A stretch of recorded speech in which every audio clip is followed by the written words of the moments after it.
11th. Welcome back, dear student. This is the video number 14 of chapter number 4, part 2, Animal Kingdom.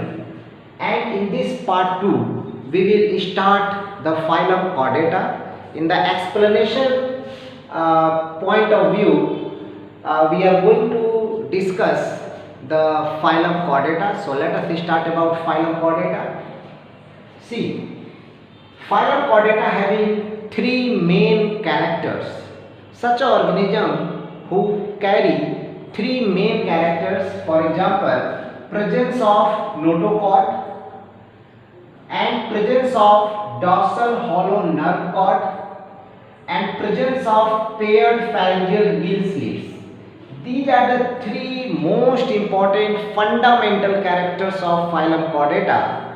And if you see this figure, this is the diagrammatic representation of organism showing these characters.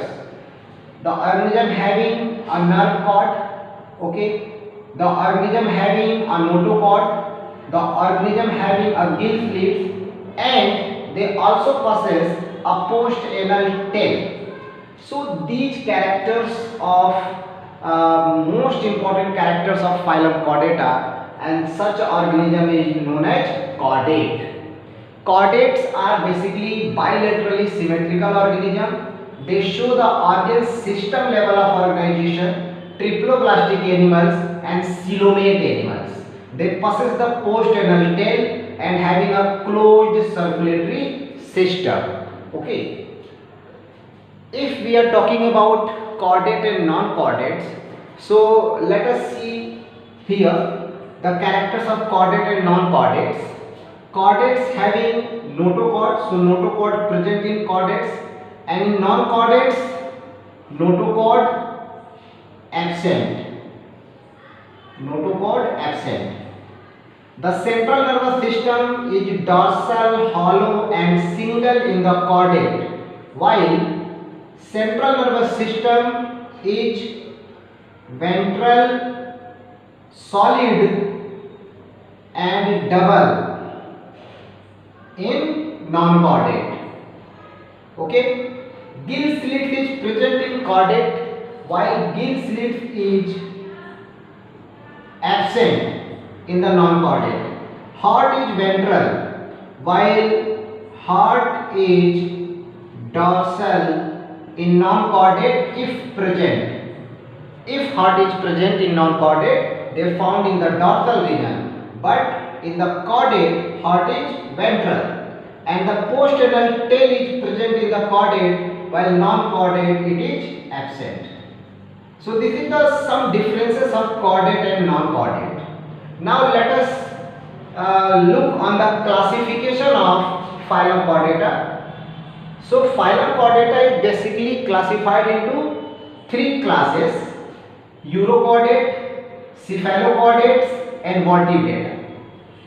Urochordate and cephalochordates are collectively known as protochordates. Okay. So protochordates are exclusively marine. All are the marine. The urochordate, uro means tail. The notochord present only in the tail region.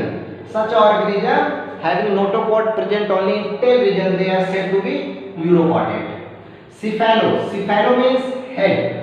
So notochord present in the head to tail region, basically head region, and elongated from head to tail region, they are said to be cephalochord, and the notochord is persistent throughout the life in the cephalochord. The example of urochordates is Acidia, Hartmannia, Salva, etc. While the example of cephalochordates is Branchiostoma, commonly known as Amphioxus or the lancelet. While the third class is vertebrata. Vertebrata having the notochord in their embryonic developmental stage, which is replaced by cartilaginous or bony vertebral column in the adult. In the embryonic stage, the notochord is present in the vertebrate, while in the adult it is replaced by a cartilaginous or bony vertebral column. So in the adult, the notochord is converted into vertebral column. Thus, all the vertebrates are chordate, but all chordates are not vertebrate. One another important character is the vertebrates having 2-chambered, 3-chambered and 4-chambered heart, kidney for excretion and osmoregulation, they having paired appendages or limbs. So these are the main and important characters of phylum Chordata. Okay, and very important, all vertebrates are chordate, but all chordates are not vertebrates.